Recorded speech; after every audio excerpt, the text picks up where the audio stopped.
Cela n'est jamais facile. Plus qu'ailleurs, la fonction publique est inscrite de façon historique dans la continuité des savoir-faire et des savoir-être. Aujourd'hui, de nouveaux objectifs gouvernent l'action, vos missions. Et l'on parle de performance, d'objectifs, de productivité. Vous êtes confrontés plus que jamais à l'optimisation des ressources, au contrôle de gestion, à l'adaptation des services aux besoins. Pour répondre aux exigences multiples qui s'imposent à nous, aujourd'hui, nous avons pour projet de mutualiser à l'interne certains services et la fusion à venir du centre technique et des espaces verts répond à ces logiques. De la même façon, nous poursuivrons les travaux de transfert de la médiathèque à l'agglomération en espérant que soit porté un véritable projet culturel pour cet établissement remarquable. Nous continuerons de privilégier pour les années à venir le remplacement des machines afin de tenir les objectifs cités plus haut. Productivité et optimisation afin d'accompagner le travail des agents. Une réflexion est toujours en cours concernant le camion et la saleuse. Au-delà des travaux, nous poursuivons notre politique de maîtrise budgétaire alliant désendettement, augmentation de notre autofinancement et allègement des frais de fonctionnement de notre collectivité, tout en assurant la continuité du service public. Nous souhaitons compter pour cela sur l'investissement et la compétence des services de la collectivité, de ses agents. Oui, sans vous, votre capacité d'adaptation, d'évolution, nous ne pourrons pas maintenir l'ensemble des services. Et je tiens à remercier ceux qui déjà se sont montrés volontaires et impliqués dans les changements d'organisation que nous avons déjà connus. Ils ont été nombreux à voir leur fiche de poste évoluer, leur mission changer. Beaucoup ont saisi ces opportunités pour se former.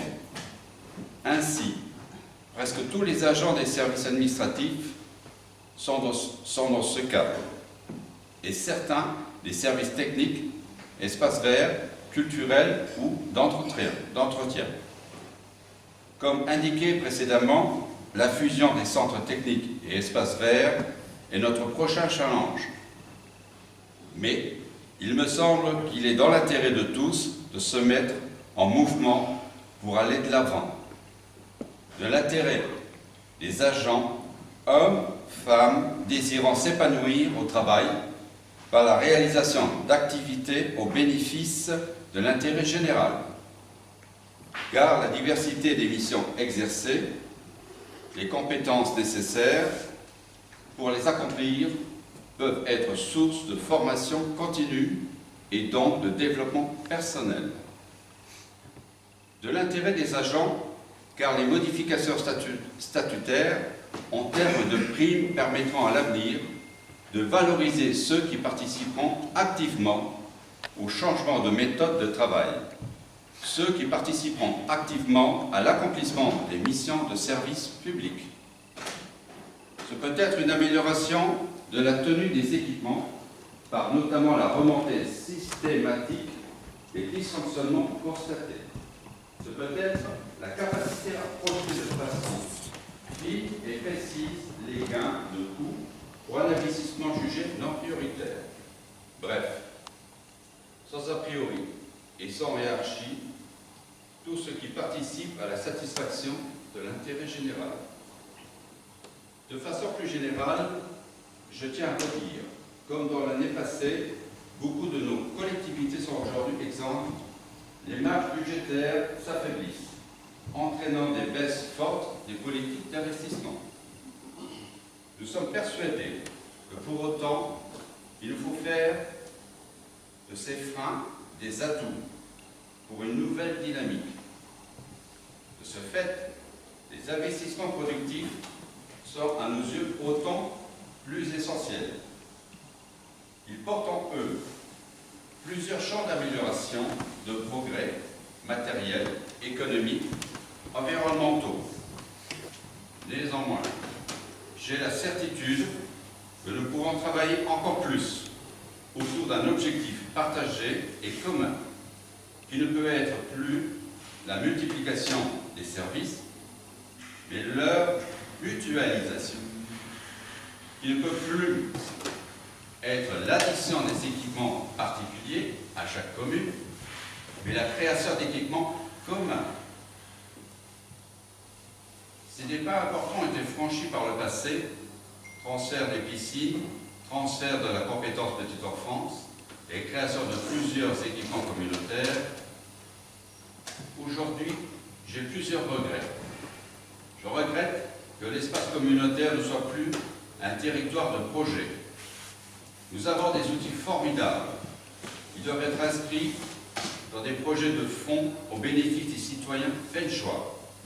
Et je pense ici à la médiathèque de l'Île-Vange, pôle départemental. Je regrette que les difficultés que les maires connaissent ne soient pas le terreau d'une solidarité réelle qui pense le territoire comme un espace cohérent d'action, engageant à une harmonisation fiscale, à un projet de service qui englobe santé, culture, sécurité. 2017 a été à ce titre un séisme politique. Il me semble beaucoup ont déjà oublié. La demande de renouvellement des gouvernances a été si forte que cette vague a balayé tous les partis, tous les clans. Comment pourrait-on croire aujourd'hui qu'il ne faille pas réinventer les promesses, les process de gouvernance pour redonner du souffle à la démocratie, à la proximité, au renouvellement du lien de confiance entre les citoyens et les élus. À ce titre, je veux répéter que je demande que les décisions managériales soient argumentées et les plus objectives possibles, pesées et partagées par les techniciens et moi-même. Il ne peut y avoir de place pour l'arbitraire et le discrétionnaire. Toute décision, même défavorable, et surtout défavorable, doit être expliquée. Comment pourrait-on croire que l'on peut encore faire comme avant des petits arrangements entre amis sur telle ou telle décision? Non, il nous faut être épris de justice et de clarté pour une réelle égalité de traitement. Mesdames, messieurs, les temps changent. Les temps changent et rien ne sert de lutter au risque de s'épuiser. Il nous faut construire ensemble une nouvelle réponse pour pérenniser les services et répondre à l'intérêt général, en gardant à l'esprit que nous sommes là pour servir et jamais se servir, que nous devons être exemplaires, agents et élus. Nous devons retrouver un discours réfléchi. Nous devons être en capacité d'expliquer les choix. Nous devons être en capacité de les porter. Nous devons retrouver le goût de la décision. Ces temps difficiles doivent nous permettre de sortir des discours lénifiants pour affronter le réel. Notre équipe a la force de la détermination et je souhaite que cela soit partagé par les agents de la collectivité. Je souhaite que ces objectifs soient partagés afin qu'ensemble, nous œuvrions pour la ville et son territoire. Il ne s'agit pas de masquer les difficultés. Il ne s'agit pas de faire croire que tout va bien. Non, les difficultés sont là et bien réelles. Mais il s'agit de dire que l'on peut collectivement relever les défis qui s'offrent à nous, et si on est honnête avec soi-même, et si on est capable de se remettre en question pour avancer ou faire mieux.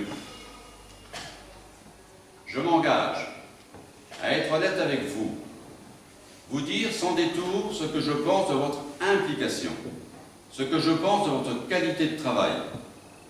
Et je vous demande à vous, à vos chefs de service, d'être au travail, bien sûr, mais d'être rigoureux, appliqués, concernés car c'est vous qui êtes les premiers acteurs du service public. Je formule un vœu pour 2018. Ayant au cœur l'intérêt général, soyez acteurs du changement en proposant, en innovant. Je vous souhaite à toutes et à tous une bonne année 2018.